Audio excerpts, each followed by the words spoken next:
Day 3 at DreamHack Valencia, the whole tournament is over. This is going to be kind of untraditional because I have both the runner-ups and the winners of the tournament. I mean, let's start up with you, Jordan. Obviously, you didn't have that much time to prepare for TSM specifically in front of the match because you only had like half an hour. Do you think the schedule kind of hinders your ability to adapt?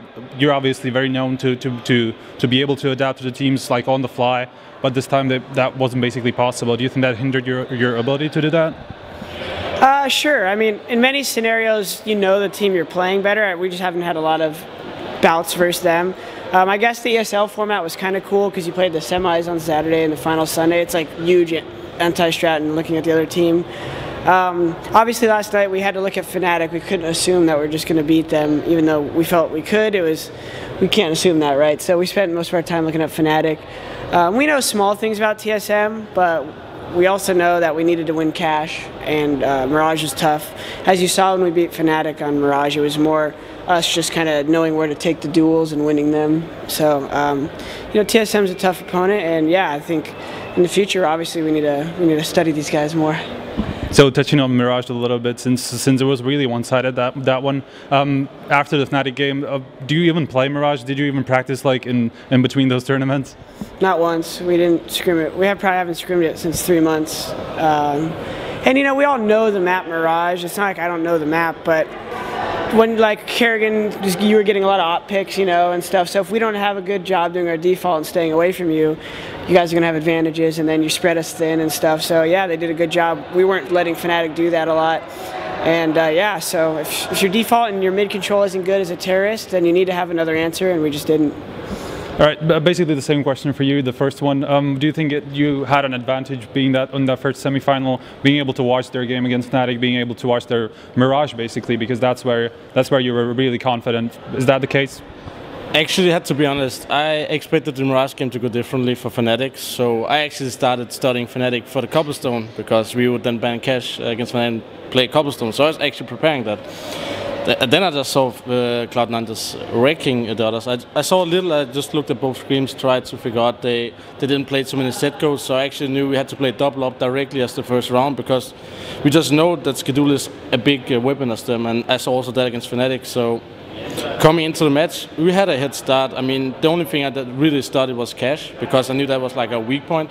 So I actually going back and forth for the counter of Fnatic and Cloud9, but we have to pay attention for Cloud9 on, especially on cash, because they're playing so differently heavy. They're adapting very fast, which I saw on the POV from ESA, adapting very fast. So that's something I tried to figure out on cash, but it was way harder than I thought. All right, so seeing as you've just won another event, do you think going into the major in just about a month, do you think that puts you as favorites for the next major? I mean, major is something different than everything else. There's so big focus on that tournament. You have to bear in mind, we're in this 5 to 8, so we are getting the top seed with either NiP, Virtus.pro, the Envious, and Fnatic. So one of them we will get in the group stage. Playing best of 1, everything can happen, especially with the major system where we don't have specific 2-3 matches where we're very good on. We are like a big wide map pool which we try to train all the time. So basically in the best of 1, where there's 3 random maps, we can be unlucky and play like we play against Keystars where we just have off days. So going to the major, I don't see us as favorites, but everything after the group stage, then everything can happen in a best of 3, in my opinion.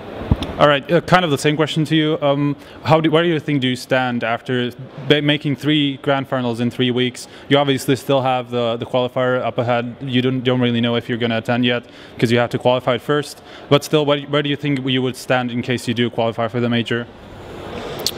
Yeah, as karrigan said, it's one of those events, all the majors where so much focus is put on each team. Since we have to qualify, we're obviously gonna have a tough group. We got to come out strong, and then obviously work on a Mirage so we could deepen our match pool a little bit. I mean, our Inferno we should probably work on as well, since it's really only our T side, which is kind of bad. But you know, lately we've just got confidence to be able to beat most teams. But every team kind of brings a different battle, whether it's TSM to Virtus.pro. Even though Virtus.pro got crushed, those guys are, you know, good teammates, and they're not someone who's just going to keel over unless one of them wants to retire or something. But as long as those guys are in the tournament, they're a threat. Obviously Fnatic, you know, what it really depends on the mindset of all these teams. NIP, everyone counts NIP out. Well, if they just decide to get a little positivity and work hard, they can come out blazing too. So we just got to stay humble and prepare as best we can. So what are you going to do in the next month in front of the major? Obviously the qualifier, and then we have SIVO MLG, and then we'll probably come to Germany like a week early. All right. At least, yeah. Okay, same thing with you. What's the plan for the next month to prepare for the major? Well, as always, we are going for vacation. I mean, we planned to have 1 week off because for this tournament, Super was just gone. It was something like his family, I think they got married for 25 years, something like that. So there was like a vacation there. And then everybody said, let's just make 1 week where we just don't touch CS at all.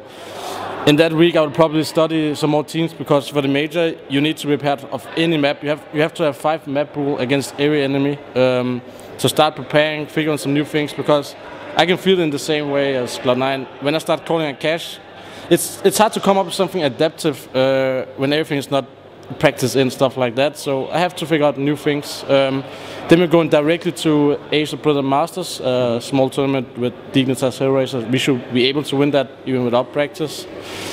And then we are going to the major. That's how it looks like. And maybe we're gonna make a bootcamp for major. We have to see what happens. All right, guys. Thank you both for the interview.